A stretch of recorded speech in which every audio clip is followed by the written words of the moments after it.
Doctor Shyama Prasad Mukherjee के विचारों से गूंजा कोरबा, भाजपा ने भरी हुंकार। बहुत बहुत स्वागत है, अभिनंदन। हमारे बीच में कुछ प्रबुद्धजन भी आए हुए हैं, उनका भी स्वागत है, अभिनंदन। आज का यह 125वां स्मरण पक्ष जिसको हम कह रहे हैं, इस कार्यकर्ता सम्मेलन को संबोधित करने के लिए वक्ता के रूप में हमारी जो दीदी आई हुई है वो आपको पूरा विस्तार से विषय रखेंगे, मगर मैं बहुत संक्षेप में आपको बताना चाहता हूं।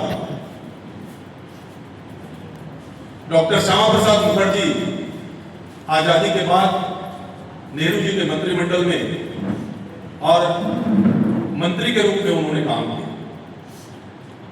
उद्योग एवं आपूर्ति मंत्री के रूप में उन्होंने शपथ ली थी और काम किया था, मगर कश्मीर के मामले को लेकर के और नेहरू लियाकत जो समझौता हुआ उसमें उनकी मत भिन्नता बनी और एक देश में दो विधान, दो निशान और दो प्रधान, ये नारा उन्होंने दिया, यह नहीं चलेगा।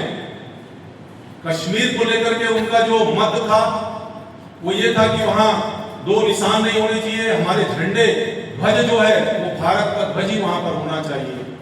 दो प्रधान मतलब वहां का कानून अलग था, संविधान अलग था, उसको लेकर के भी उन्होंने आपत्ति जताई और इन तीनों बातों को लेकर के और नेहरू जी के साथ मत भिन्नता बनी।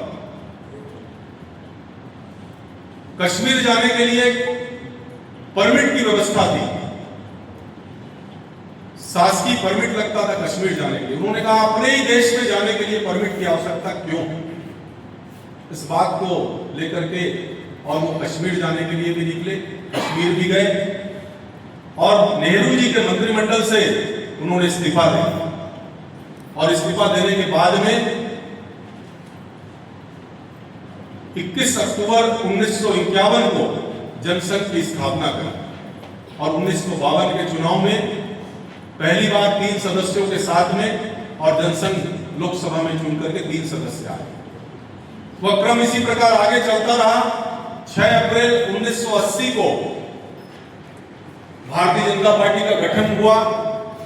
पंडित अटल बिहारी वाजपेयी हमारे पहले राष्ट्रीय अध्यक्ष के रूप में चुने गए और 1984 में भारतीय जनता पार्टी 2 सदस्यों के साथ विपक्ष में दिल्ली में बैठी थी लोकसभा। 2014 में, उसके बाद 2014 से पहले भी अटल बिहारी वाजपेयी जी 3 बार प्रधानमंत्री रहे। एक बार 13 दिन के लिए बने, फिर 13 महीनों के लिए बने और उसके बाद 1999 से और 2004 तक उन्होंने अपना पूरा कार्यकाल पूरा किया। 5 साल के लिए गठबंधन की सरकार बनी और उसमें वे पूरा मुख्यमंत्री या प्रधानमंत्री रहे और उन्होंने अपने कार्यकाल को पूर्ण किया। 2014 में नरेंद्र मोदी जी प्रधानमंत्री के रूप में शपथ लिए और पूर्ण बहुमत की सरकार तीसरी बार में है। देश का विकास हो रहा है और जो कुछ भी हुआ है, चाहे धारा 370 कश्मीर से समाप्त हुई जिसको लेकर के डॉक्टर श्यामा प्रसाद मुखर्जी ने आंदोलन किया था और कश्मीर में ही उन्होंने अपने प्राण त्याग दिए थे। 45 दिन उनको हिरासत में रखा गया, उपचार नहीं किया गया, जिससे कि उनकी मृत्यु हो गई थी और उसका कोई भी जांच नहीं की गई। बंगाल में उनका जन्म हुआ था, आज बंगाल में भी हमारी सरकार है। इसलिए जो पौधा उन्होंने लगाया था, आज भारतीय जनता पार्टी के रूप में एक वट वृक्ष बनकर के पूरे देश में और लोगों की सेवाएं करता है। मैं चूंकि मुझे प्रस्तावना ही रखना है, पूरा विषय हमारे दोनों वक्ता रखेंगे, मैं इसलिए ज्यादा कुछ न कहते हुए जरूर कहूंगा कि डॉक्टर श्यामा प्रसाद मुखर्जी का जीवन मात्र 51 वर्ष को जीवित रहे।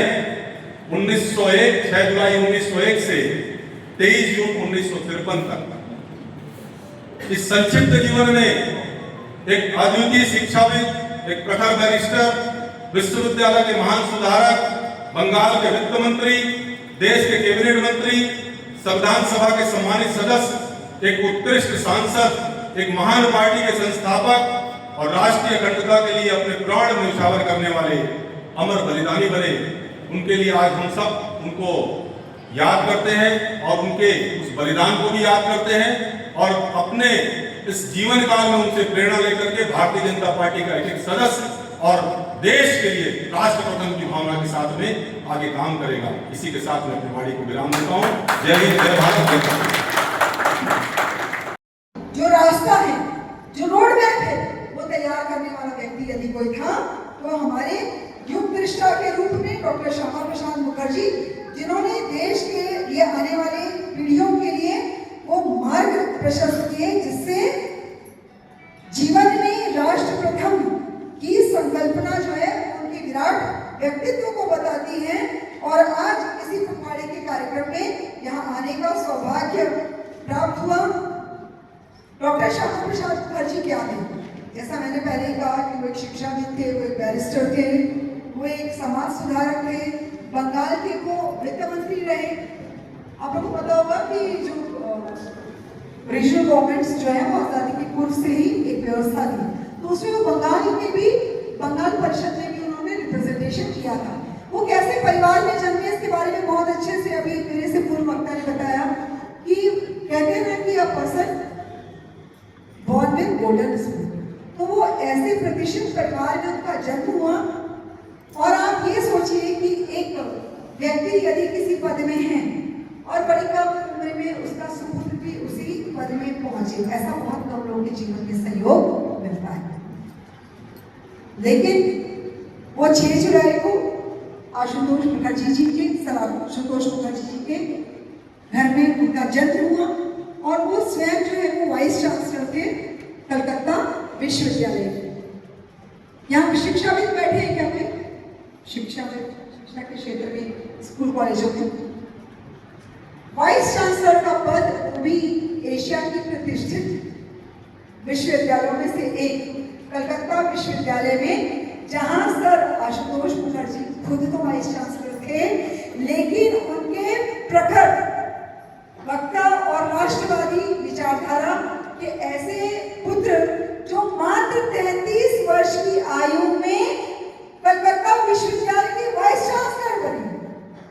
33 साल। आज आप आसपास देख के पता कीजिए, प्रोफेसर भी लोग असिस्टेंट प्रोफेसर बन पाते हैं, 35 साल लेक्चरर बन पाते हैं। लेकिन किस कुशाग्र बुद्धि, कितना परिश्रम अध्ययन को लेकर भी, और एक ऐसे परिवार में उनका जन्म जो कहीं ना कहीं प्रबुद्ध परिवार था, राष्ट्र को समर्पित परिवार था।